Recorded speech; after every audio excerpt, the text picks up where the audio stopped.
খুলনা কাকা কাকা খুলনা কাকা নাই। আপনি সব চিল্লাচ্ছেন কেন? আমার বাবার নাম খোল্লা না, মিস্টার খলিল। আর আপনি ওনাকে খলিল আঙ্কেল বলে ডাকবেন, ঠিক আছে? আরে ওই একই কথা, আপনি দুইটা ল আলাদা করে কইতাছেন, খালিল আর আমি দুইটা ল একসাথে কইতাছি খৈল্লা খৈল্লা। কই খৈল্লা কাকা কই? বাবা আমেরিকাতে নেই, বাবা কানাডাতে গিয়েছে 10-15 দিনের জন্য। আপনি এখন থেকে এখানেই থাকবেন। আসেন ভেতরে চলেন, রেস্ট করবেন। আরে কি বলেন না বলেন, রেস্ট নিব মানে? দেশের মায়া ছাইরা আমেরিকা আইছি কি রেস্ট নেওয়ার জন্য? আমেরিকা আইছি কাজ করব আর ডলার কামাবো। আমার কাজটা কি বলেন? আপনি আর বাবা এই বাসায় একা থাকি, দুজনেই আমরা মোস্ট অফ দ্য টাইম ব্যস্ত থাকি, ঠিক আছে? আপনার কাজ হচ্ছে বাসা বাড়ি সুন্দর করে ধুয়ে মুছে পরিষ্কার করে রাখবেন। রান্না বান্না করতে পারেন তো? বাংলাদেশি খাবার রান্না করছি, কারণ বাবার বাংলাদেশি খাবার পছন্দ। তার মানে কি বলতে চান আমি আপনাদের বাড়িতে কাজের লোক হিসেবে কাজ করব?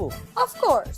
আপনি যদি খৈল্লা কাকার মেয়ে না হইতেন, আপনার থাবরে আপনার গালে দাঁত পাত সব চুরাই বলাইতাম। আপনার কত বড় সাহস, আপনি আমারে কইতেছেন আপনার বাড়ির কাজের লোক হিসেবে কাজ করতে? আপনি চিনেন আমি কে? আমার আব্বা একজন মেম্বারের ছেলে হয়ে কিভাবে আমি আরেকজনের বাসায় কাজের লোক হিসেবে কাজ করি? এক্সকিউজ মি, এইটা আমেরিকা, এখানে মেম্বারগিরি চলবে না। এখানে থাকতে হলে এই কাজই করতে হবে। অসম্ভব। আপনি জানেন আমার গ্রামের লোকজন আমার কত সম্মান করে? আমার দেখলে চেয়ার থেকে দাঁড়ায় যায়, আমার দেখলে ডাইকা ডাইকা মাগনা চা খাওয়ায়। আর সেই আমি আরেকজনের বাড়িতে কাজের লোক হিসেবে কাজ করব? তারা যদি সেটা জানে আমার মান সম্মান থাকবে? না না না, আমি আপনাদের বাড়িতে কাজের লোক হিসেবে কাজ করতে পারবো না, এটা সম্ভব না। ঠিক আছে, আপনি যদি বাসার কাজ করতে পারবেন না, আপনি তাহলে এখন থেকে আমার সাথে সাথে থাকবেন। আপনি আমাকে দেখাশোনা করবেন, আমার যা যা লাগবে আপনি সব ম্যানেজ করে দেবেন। তার মানে কি আপনি বলতে চাচ্ছেন আমি আপনার বডিগার্ড হিসেবে কাজ করব?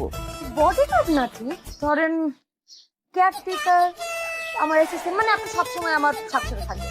অসম্ভব। আমাগো গ্রামের কুলসুম, রোকেয়া, পারভিন এরা সবাই আমার পিছে পিছে ঘুরে, তা করে আমি কোনো সময় পাত্তা দিই নাই। সেই আমি একটা মেয়ের পিছে পিছে ঘুরুম, এই চাকরি করবো? অসম্ভব, এই কাজ আমার পক্ষে সম্ভব না। আমি কোনো মেয়ের কেয়ারটেকারি করতে পারবো না। আপনি তাহলে কি করতে পারবেন বলেন তো?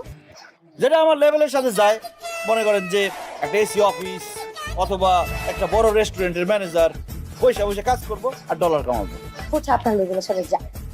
এইখানে থাকতে হলে এই কাজই করতে হবে, আমাকে অ্যাসিস্ট করতে হবে, ঠিক আছে? অসম্ভব, আমি জীবনেও একটা মেয়ের কেয়ারটেকার হিসেবে কাজ করতে পারবো না। আমি গেলাম। ফাইন, আপনি যেহেতু চলে যেতে চাচ্ছেন চলে যান, কিন্তু মনে রাখবেন এইখান থেকে বের হওয়ার সাথে সাথেই আপনাকে পুলিশে ধরবে এবং পুলিশ আপনাকে ধরে জেলে নিয়ে যাবে। এখানকার জেলের শাস্তি কি জানেন তো? থাক, ওটা আর না বলি, ওটা বললে আপনার আবার প্যান নষ্ট হয়ে যাবে। এনিওয়েজ, আমার যা বলার আমি বলে দিয়েছি ভাই, আপনি থাকলে থাকেন, নাহলে আপনি যান।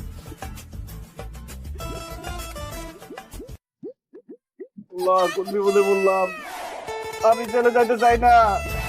শুনেন, আমি আপনার কেয়ারটেকার হিসেবে কাজ করব। আব্বা তুমি আমারে মাফ করে দিও, তোমার মাফ সম্মানটা আমি রাখতে পারলাম না। হ্যালো, আপনি এখনো যান নাই? না আমি যাবো না, আমি আপনার কেয়ারটেকার হিসেবে কাজ করবো। ঠিক আছে, আসেন তাহলে ভেতরে আসেন, অনেক কাজ বাকি আছে, আসেন।